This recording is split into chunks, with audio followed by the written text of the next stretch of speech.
Hello, and welcome to the Mothers of All Crime.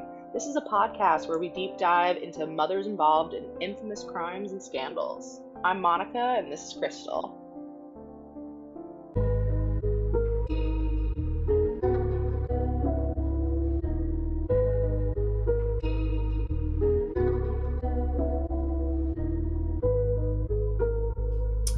Our mother this week is Gwendolyn Henley Shamblin Lara.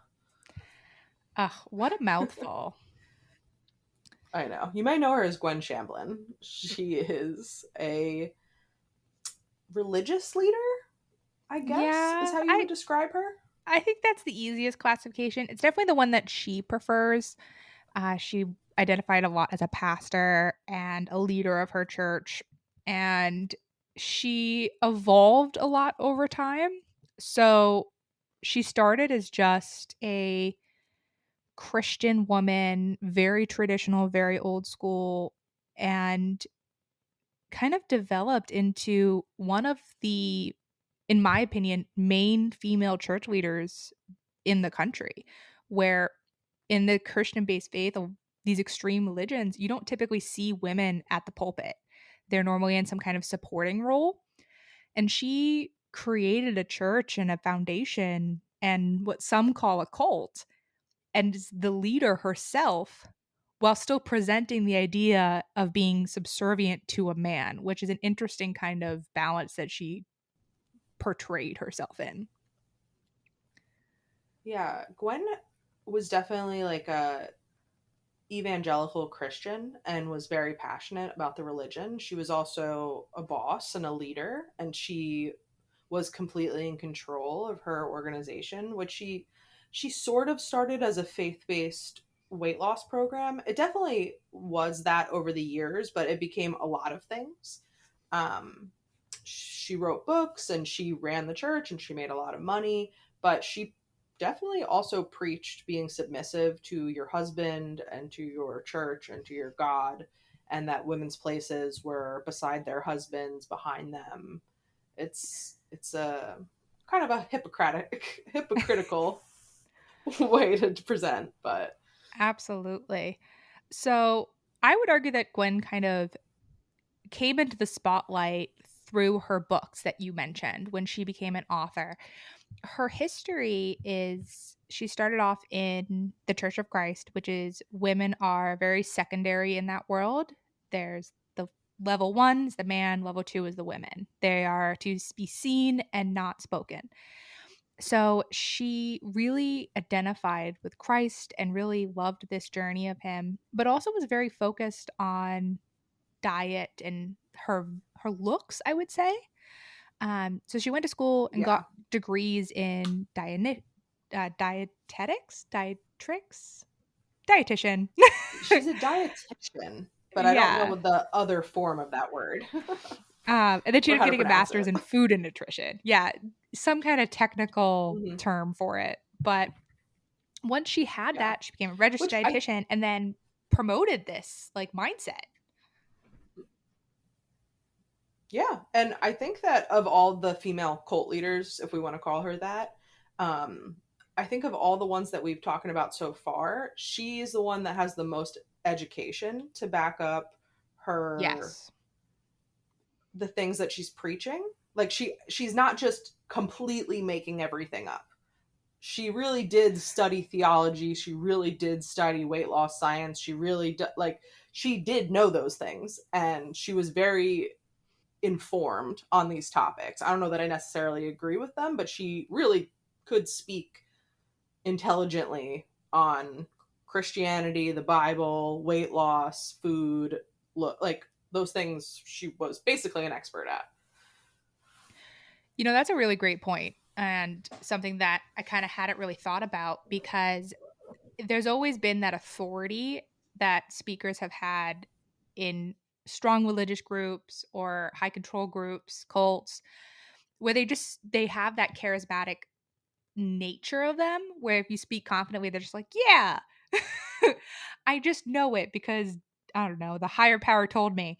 And she had both that And well, according to this research, so she could really talk her way into either conversation. And I think that's a really great point to bring her authority at such a high level because she got a lot of traction, particularly with Way Down Basics and her Way Down workshops, which they actually ended up doing a documentary series on. It's on a bunch of platforms now, but really focusing on her message was by following God and submitting to Christ, you can lose weight. And there's hundreds of testimonies of these people coming up and I lost 20 pounds, I lost 50 pounds, I lost 150 pounds. And on the surface, it seems like a really great option if you are a religious based person and you're struggling with your weight, or even if you're not religious and you're like, hey, I've tried all these other things. Why not try this? Like, from the surface, it seems like a great option. And then you dive in and you go, maybe not. Yeah, I mean, she acted like she invented a brand new diet that had never been tried before. And my understanding of what it was if that you could eat whatever you wanted. There are no foods that are bad. Jesus thinks all foods are clean, but you should wait until you have the physical sensation of hunger. Your stomach should growl before you eat. And then as soon as you become full, you should stop eating. And if you still want to eat, even when you're not hungry, you're supposed to just turn your attention to God, hmm It's which is basically sort of just, like intuitive eating. yeah, intuitive eating, fasting. There's an aspect of keto in there. She just kind of merged it all together and then put as a distraction rather than do something else was pray or go to church or call someone in your group. And she got into some hot water when she started comparing hunger and its effectiveness to things like the Holocaust. And I think that's when she got too confident. And she may have been saying things like that in more of a private, closed settings, but she started making these comments publicly during interviews. And it rubbed a lot of people the wrong way, rightfully so, because you have her church being based in not in Nashville. It's a little outside of Nashville in Brentwood, Tennessee, which is a very wealthy county. It's predominantly upper class. So comparing people in those lifestyles where they're making a choice not to eat and Holocaust victims who are in concentration camps not given an opportunity to eat, I think are really horrible comparisons. It's a disgusting comparison. I mean, she was definitely just saying that for shock value. What she was trying to say is if you starve someone, they will lose weight, which, duh, yeah, that's Right. true. No one's going to actually argue that. But that's, I mean, acting like what you're doing is inviting these people to live a camp style lifestyle, like that's their diet, is insane. So it's not a good comparison for her to make.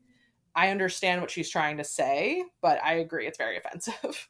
And I Yeah. think that she rubbed a lot of Christians the wrong way with stuff she would say too, especially when it came to the Holy Trinity, the Father, Son, Holy Spirit. Gwen did not like that concept and totally rejected it. hmm And that's extremely important to most Christian faiths. So it kind of made her an outsider in an additional way. Not only is she a woman, but she's pushing back on a very core belief. So I think that she was very popular in her circles, but there were definitely people that were not fans and did not react well. Absolutely. And I think when it comes to the Holy Trinity, that really became prominent when she started her own church. So she started the Way Hmm. Down workshops um, prior to, and then in 99, she kind of founded Remnant Fellowship Church. And in one of those core beliefs was not believing in the Holy Trinity, like you mentioned. And being a non denominational Christian church, there were a lot of people that originally went with her and then left. So, from the documentary, their estimation of members was about 2,000. I'd be very curious how many went originally with her. And then after she made this announcement, decided to leave. I think she definitely lost some followers, And but hard to track. yeah, absolutely. Because it was based in Franklin, Tennessee, but it definitely became a national kind of movement. So there were people who would fly in to annual events or attend online, or you could do it remotely. And then she also purchased a Brentwood property called Ashlawn Plantation, which was kind of like their over the top event space, and all the weddings were there, the events, which were, it's a gorgeous property for anybody who hasn't looked it up. I highly recommend it. Um, but there's just something about these videos that you see affiliated with it, which are a little cringy because it just looks, everybody looks the same, Yeah. first of all. And second of all, it just looks so Well, fake. Like, there's not, people look happy, but is it happy like I know I'm on camera, or genuine like it just doesn't sit well with me. it's very cringy. It's kind of creepy, but also Gwen looks different than everyone else. I feel like, I don't know if this is the right time to bring it up, but there's one big thing that everyone notices about Gwen, and it's her hair. Uh, Because in every video, it stands out to me so much. And over the years, it's really in the Way Down, the documentary series, which I watched on Max. Her hair evolves with this church. Like when she was doing the Way Down workshops to when she started Remnant to the whole progression, her hair gets taller and taller and taller. And I've seen different theories about why that is. Like some people thought that because she was so thin that maybe she's had hair loss and it's just wigs or extensions. mm, But I'm not sure. I mean, some people are also would say that she's just trying to like look youthful and it's like an overcompensation, but I don't think that really makes you look youthful. So I'm not no, sure. It's like the most extreme side part, poof. But in every video, it just smacked me in the eyes. yeah. It definitely grows as her power grows, I too think. Because if you look at her in her early years when this all started, it was a very normal haircut. She looked like a traditional housewife.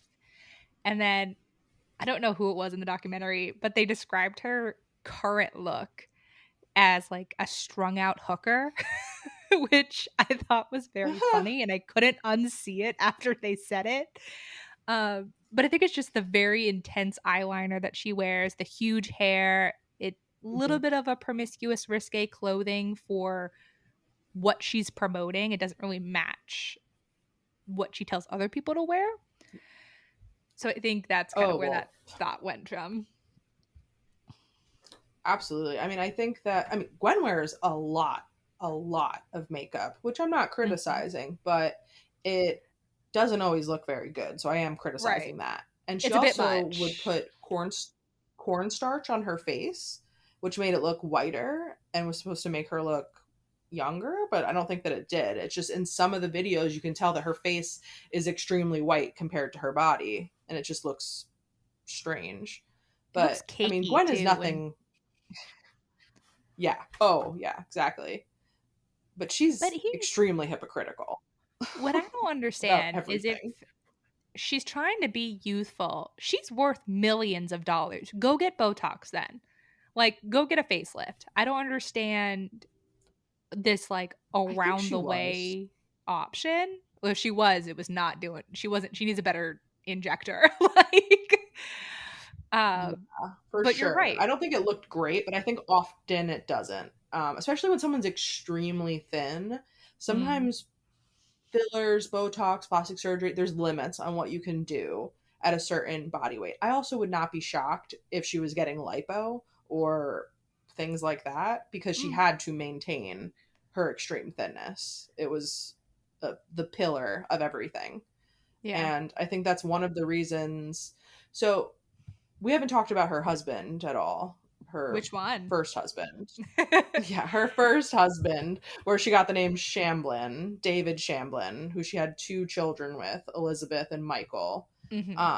So she was married to him for a very long time, I think from 1978 to 2018. Hmm. Um, and he was not involved in Remnant. He was very at home, very not involved, but he was a very educated person and he was a business minded person.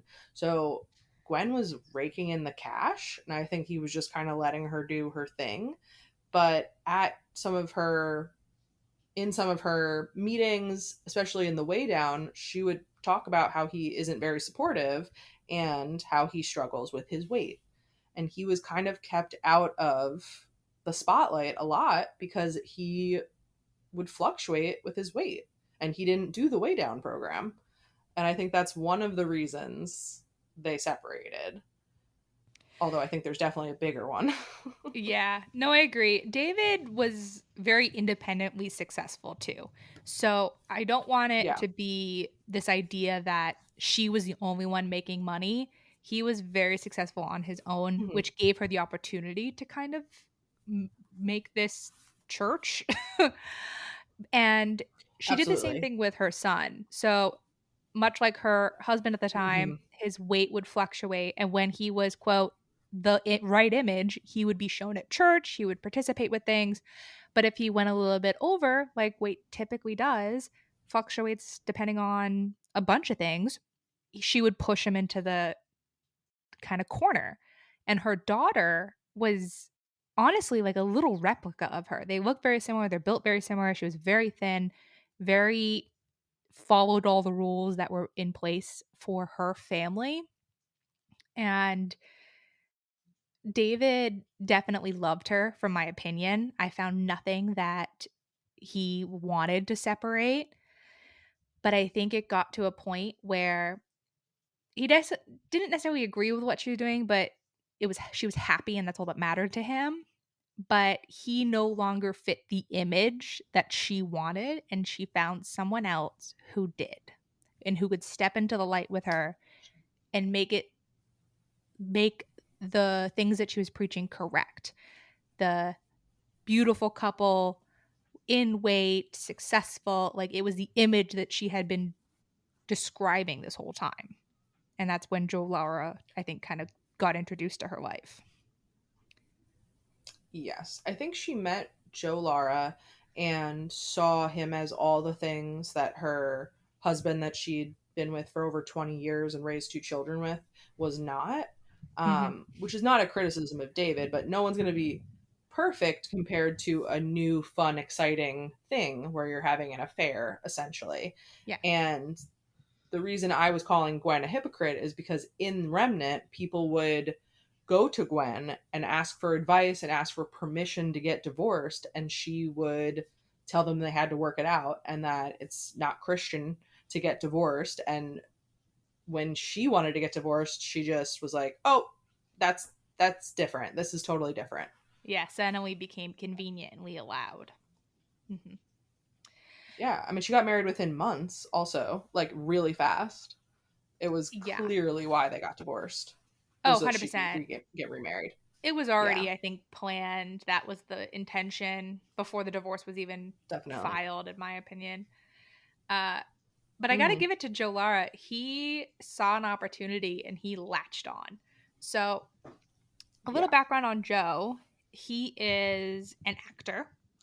And don't get me wrong, he's a decent looking guy. He played Tarzan in Manhattan in the 80s and 90s. And he's a good looking dude. I get it. He was shiny and new and Sure. attractive. He wrote music, he played songs, he was Hmm. different, he was telling her everything she wanted to hear. He was very much gassing her up and was a yes man, but he also didn't really have a way to financially support himself. Right. So he had a lot of motivations for being with this extremely wealthy person. Yeah. Um, From people in Joe's life, they kind of talked about he would latch on to a wealthy woman throughout his life and would just hop Hmm. from one to the other until he finally landed on Gwen and got married. And as an actor, I think he kind of utilized that ability to memorize and regurgitate information. And that's when you listen to him at the pulpit and him presenting videos and stuff with or without Gwen, he was able to really read her verses, I guess is a good way to put it, in his own words and be very convincing about it. So I don't even know if there was a true love there or if he was just kind of manipulating the situation because he could. You know what I mean? Yeah, it would be hard to say, but I definitely think that he was opportunistic and it was part of his pattern. Doesn't mean that he didn't love her at all, but I just don't Mm. think that he had pure motivations. I think that there was definitely a lot of financial motivations, but also status. And I think he really enjoyed his rise to prominence. He's Oh, someone for that was seeking sure. fame that was not very successful. I mean, he had moments, but it's not like he had this enduring, incredible acting career. Yeah, like he would be like a hit guy for a couple years and then disappear for like a while. So, other than those I big don't think he really two, wanted to work. oh yeah, I completely agree. So, the two of them got married, obviously, and she made her name even longer Very because elaborate. right. Oh my goodness. I That need people to look that up pictures wedding of was this.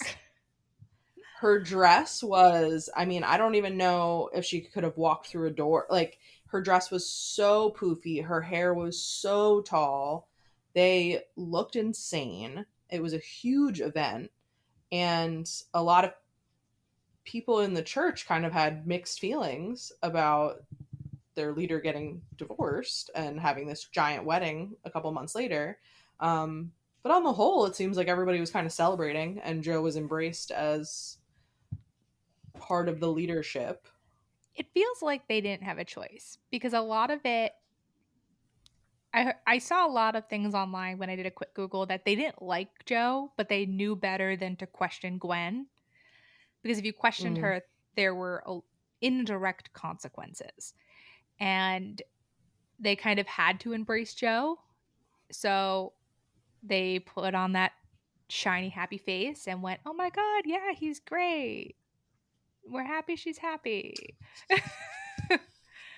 Except for those people in those Yeah. marriages being like, I have a lot of abuse happening and you told me to stick it out, but you just want a shiny new toy so you can get divorced. So I think those people were Yeah. it was a reason a lot of people left again. Yes, I think so. I think that makes sense. And I can only imagine how upsetting that would be if you were hanging on to your marriage by your teeth because you thought that it was your only way to get into heaven, and then the person that told you that in the first place doesn't have to obey those same rules. But it's also not that surprising. Yeah, I She could think kind of do whatever she wanted. right. I think historically anyone who has that kind of power in I'm gonna call it a cult for a couple things we're about to start talking about. Uh, Sure. there is no questioning. It's when it's convenient, the leadership is going to make whatever they want part of doctrine. It just is what it is. So one thing that I think that starts leading her into abuse territory is the Georgia versus Smith case, where Oh, yeah. the there were a couple that actually their child was murdered. Their 8-year-old son Joseph due to discipline and that was encouraged by the church and Gwen. And it came to light during their trial that corporal punishment and these extreme uses of hitting them with a glow stick or a coat hanger or a switch was taught, instructed, and expected of members to children of all ages, not just older children. Like, if they could cry, this was expected to be done as a parent. Yes. And I think that Physical discipline and corporal punishment is one of those issues that people feel very strongly about, and it's hard to make blanket statements. Not something that I'm necessarily a fan of, but I think even for people who believe in spanking or sometimes using physical discipline, they would look at this and think that this is extreme. I mean, other members of leadership were beating kids that are not their kids, but Joseph was getting it at church and also at home. And his parents lied about the circumstances that he got injured in, and it was obviously uncovered. But he basically had been abused over his lifetime, but then also had extreme abuse for a day and passed away. And the church completely had their backs the whole time. They still do. They paid for all their attorneys, the um Bail.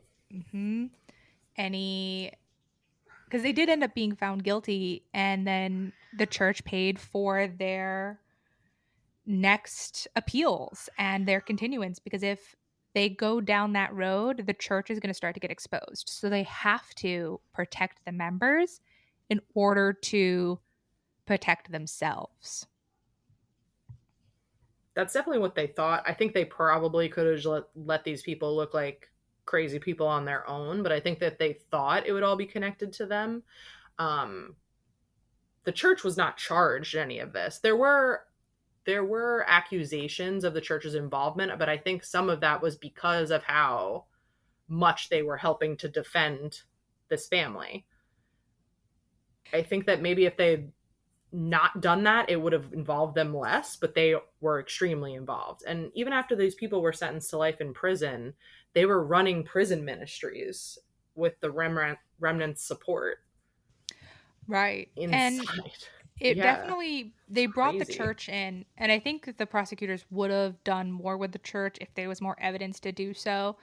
The main thing that I think the church started feeling threatened on was because Gwen was asked about this couple, and there was a recording that between the Smiths and Gwen where Sonia, the mother, basically was describing a weekend of abuse to her 8-year-old, where she took everything out of his room except a Bible and locked him in there for 3 or 4 days.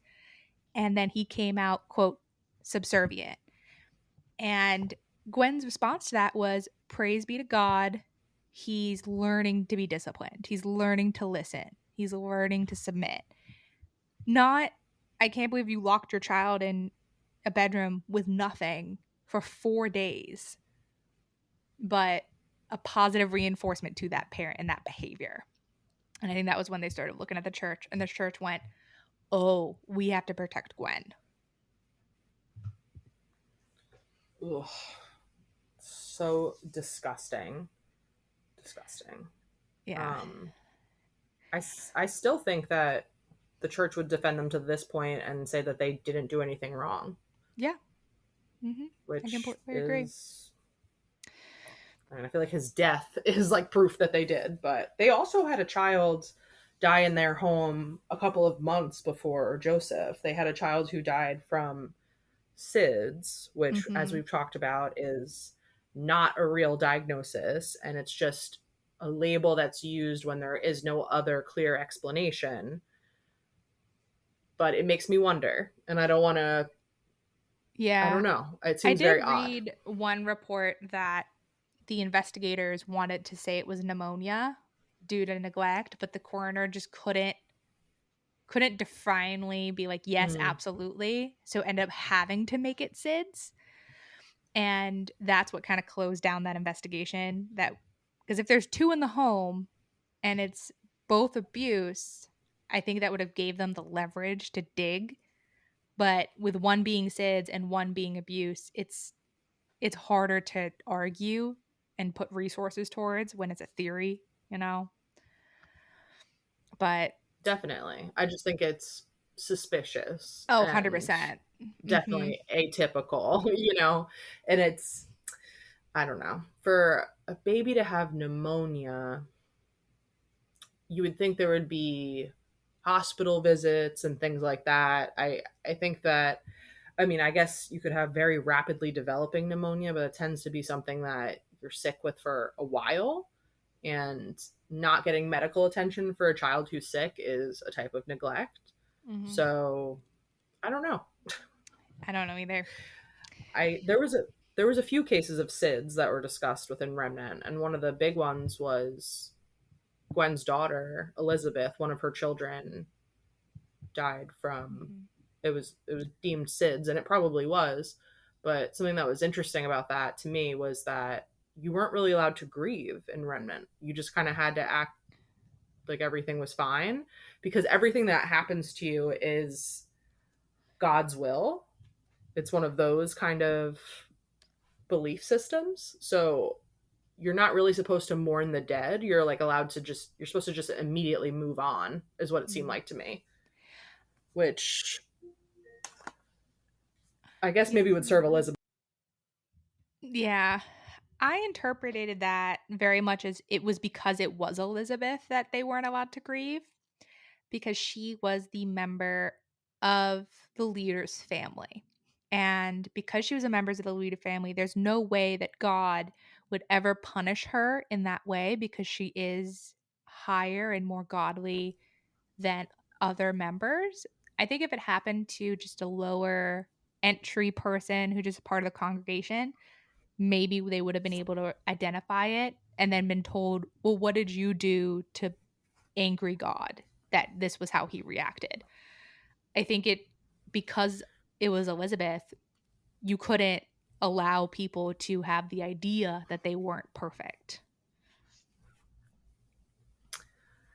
Yes. I mean, if that's the case, they're a very unlucky family. Yeah. They're a very God has not smiled down upon them. They No. did have a lot of financial success, but Yeah. Little other foreshadow things there. were lacking. Yeah, foreshadow. But I um, think that also could be true talking about just like Gwen's husband struggling with his weight and Michael struggling with his weight, substance abuse, porn, mhm, infidelities. He had a mhm. lot of different issues. All of these, Elizabeth's child dying, I think all of those things Gwen felt reflected poorly on her and Yeah. her, the image that she was trying to project. Whereas if you do all the right things, then all the right things will happen for you. And And she did her best to it's just bury not. anything that didn't align. Mhm. Hmm. Yeah, absolutely.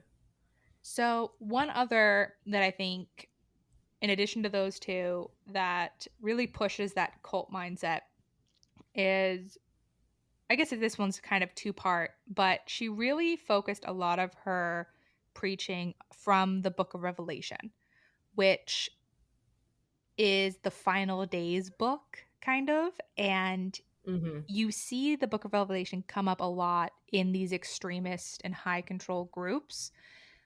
They're very, it's a book that's a lot darker than a lot of the other testimonies and parts of the Bible, which I think is, again, controlling.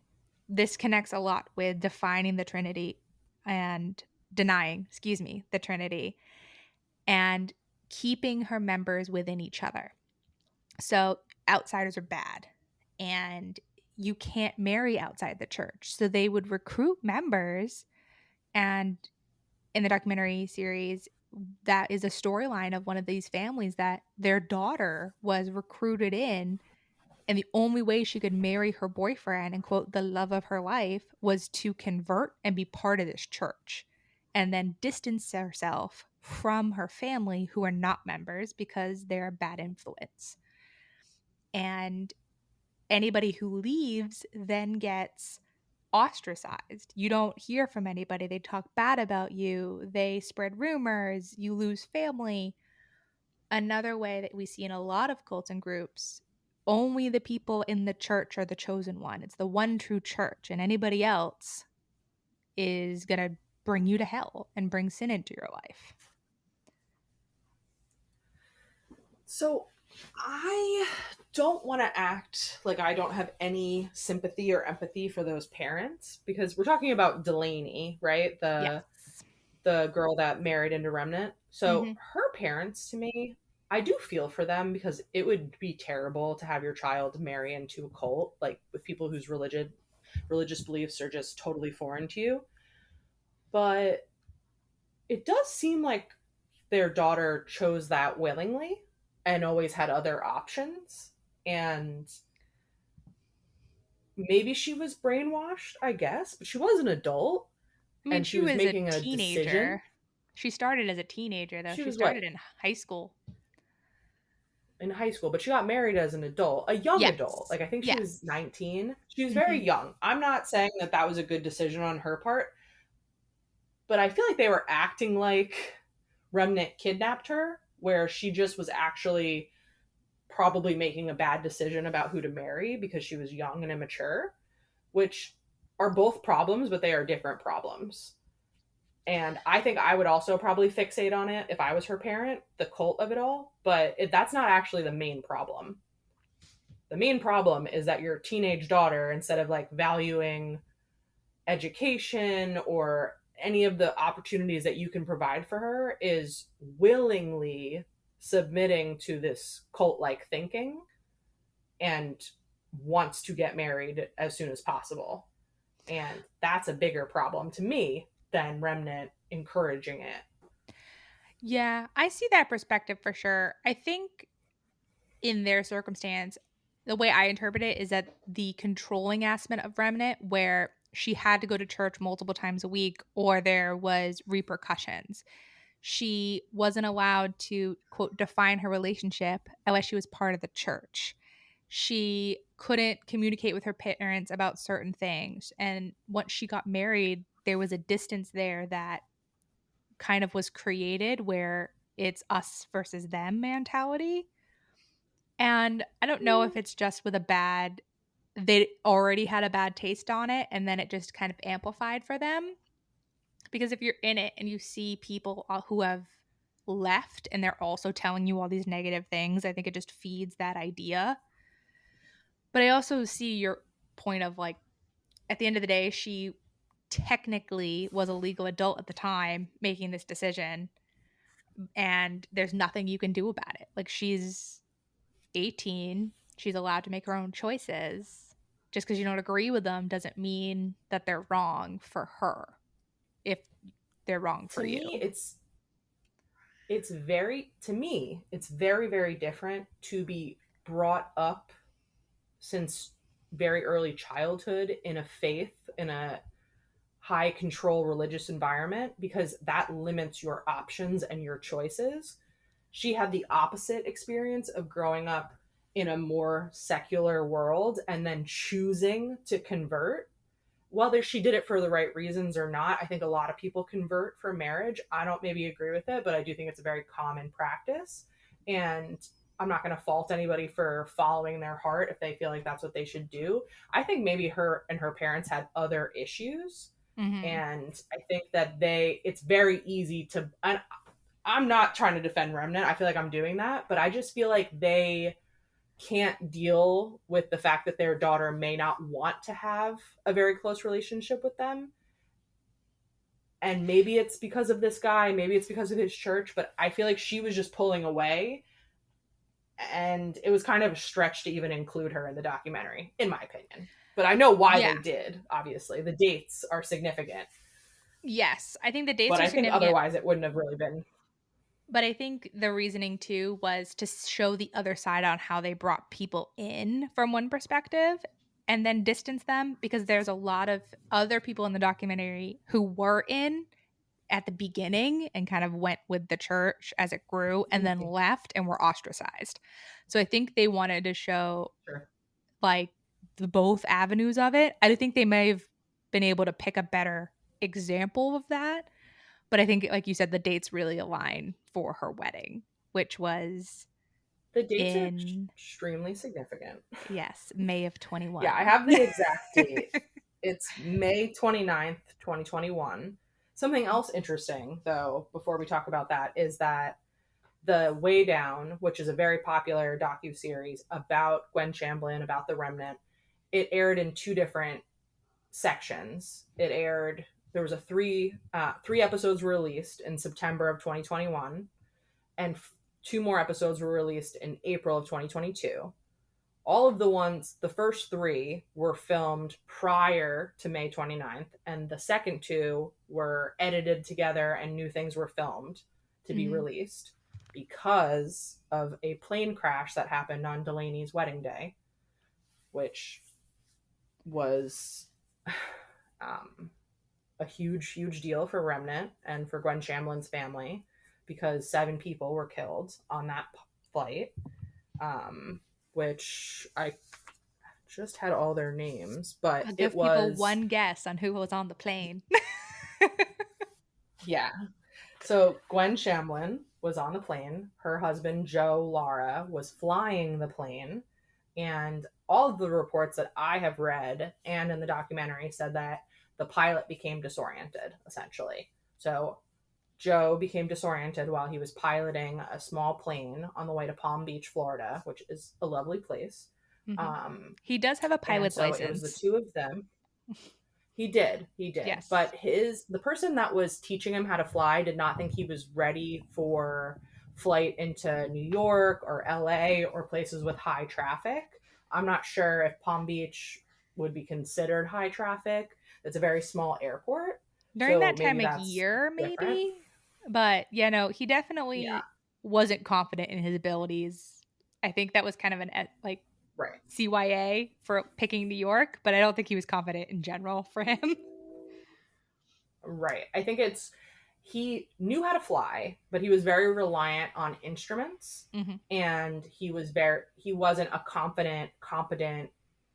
It wasn't something that Pilot. he did professionally. It wasn't something that he was amazing at, but had flown a lot before, and obviously had not crashed before. But this time he did. So he's killed. Gwen is killed.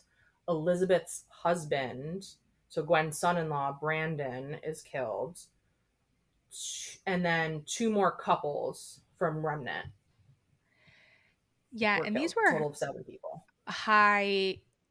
more high ranking, so closer to Gwen and her family, and they were taking a vacation down to their Destin beach house, which they did very regularly. And like you said, beautiful area. Totally understand why they're doing it. And they were flying private, and then it went down in Smyrna, Tennessee, or something along that names, in the Percy Priest I think Lake. that's how you say it. Say it with Yeah, confidence, right? Say it how Gwen would say it. absolutely. Smyrna, Tennessee. Exactly how Joe would say it. Yes. Smyrna, Tennessee. uh, yeah, the plane was in pieces. I mean, it was a horrific crash. Yeah. And the church response was kind of weird. Starting with Elizabeth texting everyone, like, oh, like, there's been a plane crash, but everyone's okay, and we'll update you as soon as we can, when it was very clear initially that everything was not okay. And that just shows like another level of denial that everyone was under. And like we said before, it was Delaney's wedding day, which had Most everyone of the from the church church. at it, Mm-hmm. because she was marrying a member of the church, and everyone was just acting like that did not happen. And I don't know what the right thing to do is in that situation, like, if because otherwise I guess it would just ruin the wedding. But it kind of seems like a event worthy of ruining the wedding, and it's sort of bizarre not to acknowledge that. Yeah. I think I have mixed feelings. So part of me is at the at the time. So the plane crashed in the morning and you're getting ready for the wedding. And then they were notified that they had crashed, but to the participants and the bride, to their knowledge, yes, there was a crash, but nobody had died. What they were being told Yeah. was that there was a rescue mission happening, not a Mm. looking for bodies mission, which I'm blanking on that name for some reason. And I think that because of that, they held on to the idea of, well, she was injured, but she's okay. So let's go on with the wedding. What I think is strange is everywhere that I could find, Gwen was typically at every wedding. She was typically the one performing the wedding. So it's bizarre to me she wasn't even there to begin with. Like, why this I did think day? that was weird.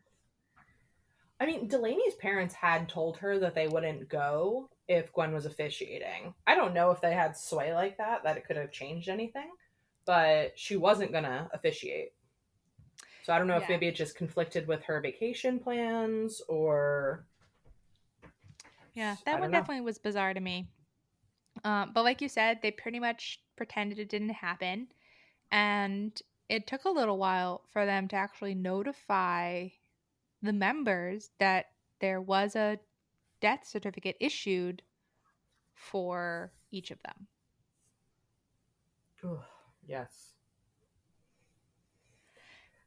And Which, yeah. talk about betrayal, um, which I think, and this is just me, in my opinion, it would have rocked the church. And I don't think Elizabeth had made statements in the past that she didn't want to lead the church, but she would if she had to. And that's when everyone started going, she's just the one that makes sense. And I don't think ever the congregation never gave her an opportunity to not take over. And that's exactly what she did.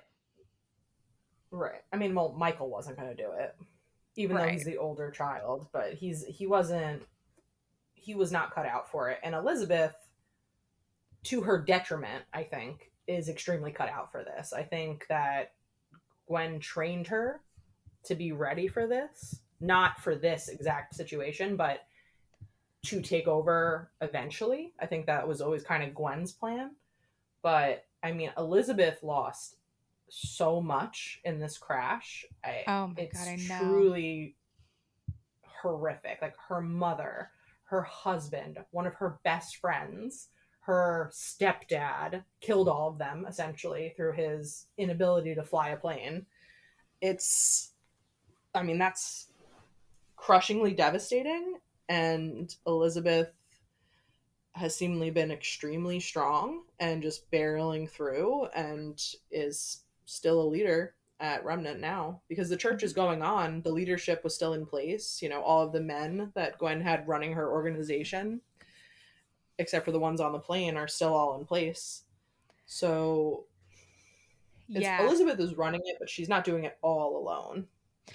And I think actually, ironically, the death of Gwen may be able to have the church that she established run the way she preached rather than the way she ran it.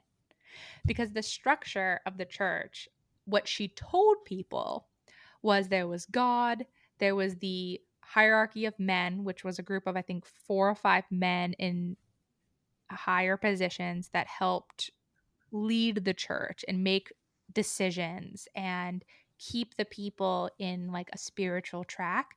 And then it was Gwen, and then it was the congregation. But in reality, it was Gwen, then these men, then the congregation. And I think Mm-hmm. with Elizabeth kind of coming in, like you said, she's not doing it alone. How could she also?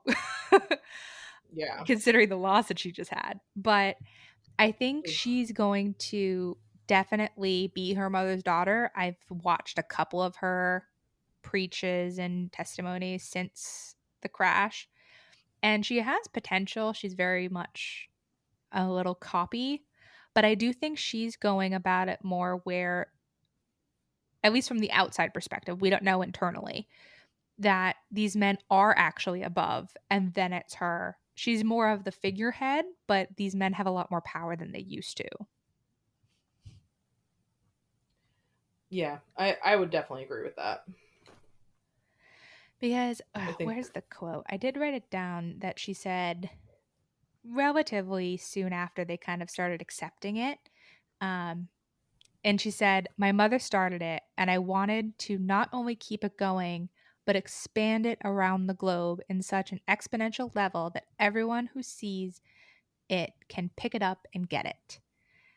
And I Mhm. think that's the avenue of like she had been taught her whole life about this avenue for her by her mom.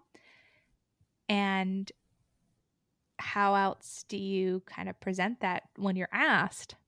I don't know if she's actually going to try and execute that, but I think she's playing a very good part of being in front. Yes, I would agree with that as well. I think that Elizabeth will do a pretty good job. I think she could keep everything running. Um, it also probably helps that she inherited all of Gwen's money Right. That doesn't hurt. because her and Michael became the sole heirs of Gwen's will, even though as recent as like 4 weeks prior to her death, I mean, she was telling the news, she would give interviews and say that it's selfish to hold on to your money and that you should always be pouring back money into your church and mission work, charity, stuff like that. She did not leave a dime to the church or to charity. She left it to her children. They got everything. Hmm. So, And interestingly, Michael pretty much has stepped away, which we all kind of assumed was happening. And yeah. his only public statement, not only one, but one of the few he made was that he has sympathy for his sister. And he doesn't attend church services at all and doesn't directly speak poorly or negatively about his sister. But definitely, this was an opportunity for him to be able to remove Yeah. himself. I don't think Gwen ever would truly let him, but I don't think Elizabeth has the energy to not. Yeah, I don't think Elizabeth's going to come chasing him down. She has she has children, she has millions of dollars that she has to be managing. She has an entire church depending on her as a figurehead. I mean, she's not chasing after Michael. She also didn't really want to share the pulpit with him, and he wasn't cut out for it anyway. And I think that it's probably a blessing in disguise for Michael. I'm sure losing his mother was absolutely horrific, and his sister's husband. I mean, it's very upsetting. But to your point, like he, unlike Delaney, grew up in this church, and not just in the church, but with your mother as the leader, and it was his sources of income, his friends, his family, his beliefs, his dieting, everything, the music that he was subduing for the church. It was all encompassing, and he wasn't supposed to have a life outside of his mother's church. So I think now that she's gone and he can just shove everything over to Elizabeth, he can just kind of live his life. Yeah. And oddly, I think this has changed now in 2024, but for a long time, Elizabeth also wasn't present at church, which, in my opinion, I think was a good decision because she thought what was best for her. She just went through a lot of loss, but she would record and then the recordings would be played in church. So for a long time, she wasn't present at church. And I think that was a lot of uneasiness for the church as a whole and made it tough for the current congregation. And for, but however, those who stayed definitely were the most devout. As like you said, it's still Yes, up and running. it is. I gotta go. It's an I gotta interesting. say, it's beautiful. The landscape is beautiful. Like it's a nice place to go to church. Oh yeah, absolutely. It was visually stimulating. All of Yes, the a lot of footage of help her, videos, a lot of music music. Like it looks like it was a videos. good time. I don't think it was, but it did look that way. I think if I like just you have a went hard time once and you were believing like, it. yeah, like oh, let's go listen to the fun music and like socialize, and then be like, as long as you don't like take in what they're saying. Yeah, I mean, I um, don't think I could hang out with any of these people, but I would also probably go to McDonald's after we had water for lunch. right, exactly. But Like, yeah, that's I me. That's my also, own issues. yeah, I also haven't eaten for 2 days as this like Twix bars in my purse. I'd be like, I just have the physical hunger. Like, I need to get some nuggets. Like, get out of my Yes, way. We need the spicy buffalo sauce. I mean, God told I me don't it know. was okay. It's fine. But We're but maybe awful. this is my lack of religion, I think that might be the Yes, problem. it's Because because this you're would going not to work for hell. me. But I know, but it's like I just want to be skinny. Oh, that's one of those things when It's I like first it's so it's vain. so It's dumb. so Oh yeah. vapid. But I think that's It part of just makes the no American culture, sense. right? Yeah, you see that image, Yeah. and the first time I ever watched this documentary was that I watched the whole thing and I was like, "Wow, that's wild." And then the other part of me went, "If only I was like a devoted Christian, why wouldn't you try I it?" Like, know. it's one of those I'm like, "I get it." Because if I had that kind of commitment to God already, I could very easily see how people would go down this path. I get it. I just don't have that. I don't know. My draw to pasta is way too strong. I know. I mean, I'd be lying if I would say if I haven't been watching Gwen content, being like, I could probably do this. It's just the turning it over to God that gets me every time. Yeah. But I think it's basically just like intuitive eating and portion control. So I have done that, So and just every other like diet out all of the there. other people, but just like all the other people that have like left her church or her other yo-yo dieters because we're all fucked up about food, Mm-hmm. they gain the weight back. Just Right. like every diet that I've done where I've lost weight and then gained it back, and how unfortunately I'll probably continue to do until I go to hell. Oh, 100%. I feel But that. I mean that's what I'm doing. So good for Gwen, I guess, that she was able to take her eating disorder and monetize it. Um Well, she gained her freshman 15, so don't forget that. I still have my freshman 15. So I my sympathy for her. I mean, she did die in a horrifically terrifying way, and I don't wish that upon anyone, but I do think it's kind of funny in a super messed up way that her whole thing is that God gives you what you deserve, and like Right. God will bless your life if you deserve it, and she exploded in a plane with the other people that were preaching her bullshit. I mean, if that's Yeah. not God maybe saying, "Hey, you Let don't people speak for eat me," pista. like I don't know what is. Like you're saying everyone's supposed to skip lunch on Thanksgiving. Like dinner is lunch at Thanksgiving. If I don't eat lunch, I'm not going to eat all day. Right? So, You're right. I did skip I dinner on mean, Thanksgiving. You're welcome. I just had 3 yeah, lunches I just had instead. lunch. Right. Well, my dinner was at 2 o'clock, so call it what you want. But like, I'm not gonna not eat like at a holiday. It's crazy, Yeah. and I am not like opposed to like intermittent fast. Really, anybody can do whatever they want. I don't care, but I just think it's terribly ironic.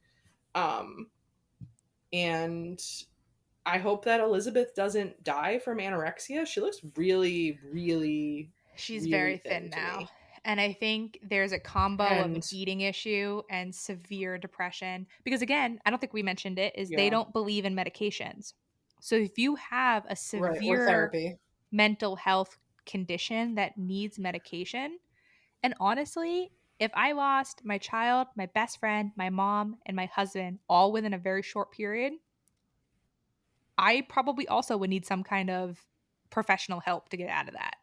Like, Well, I, I mean, if she sought therapy and medication, got a support group, got help, that would be flying in the face of everything that she was taught. right, it's And not she's just allowed. supposed to turn all of her pain to God. So that's what she has to do. And I hope that she's secretly in therapy and secretly like getting all of the help and support that she needs. But I think it's really sad and very harmful and damaging. And to tell people that they're not allowed to seek help outside of the church, to me, that makes it a cult. And I just think it's really not helpful. And I think it causes a lot of, it doesn't necessarily cause depression, but depression is a real thing that can really happen to anyone. And there's nothing wrong with seeing medical professionals when you're having a medical issue like that. And I just think that they made it seem like a personality flaw, like a character defect, which is what a lot of religions do. And I just think it's very damaging. They're also were doing conversion therapy type stuff for gay people. It was just, I mean, all of all of the things that they believe are just so foreign to my way of thinking. But I, yeah, I don't know. Oof. Do you have any final thoughts about Gwen? I was just gonna say you kind of answered my question if you thought they were a cult or not, because I personally If you do. thought they were what? If they were a cult, Oh, a cult? hmm I think so. I I agree. think if I you're don't. that insular, it sets off the cult thing in my brain. Yeah, I do think though, which is different than other ones we've had. I do think that with the new leadership, it has the opportunity to no longer be a cult. I think under Gwen, it Mm-hmm. was a cult, and there was no question to me. But I think under Elizabeth, there is actually an opportunity for this to shift and just be a more strict Christian based church and not necessarily a cult. I do think there's that opportunity there. Do I think it's going to happen? Probably not. But I do think there's opportunity there, unlike a lot of other organizations we've seen and talked about. Well, it'll just be like more of a generic evangelical religion run by men, essentially. Yep. So it just won't be, it won't have the flair that it had when Gwen was in The charge. So I don't know if sparkle. it'll appeal to women in the same way. But I mean, the weight loss stuff, that'll draw people in, drawing us in, and we're very skeptical of it. So I think that if, I mean, her books are all still available for sale. There's, the church is still making a lot of money, I think. Um, so they'll continue to run as a more normal Christian church, I think.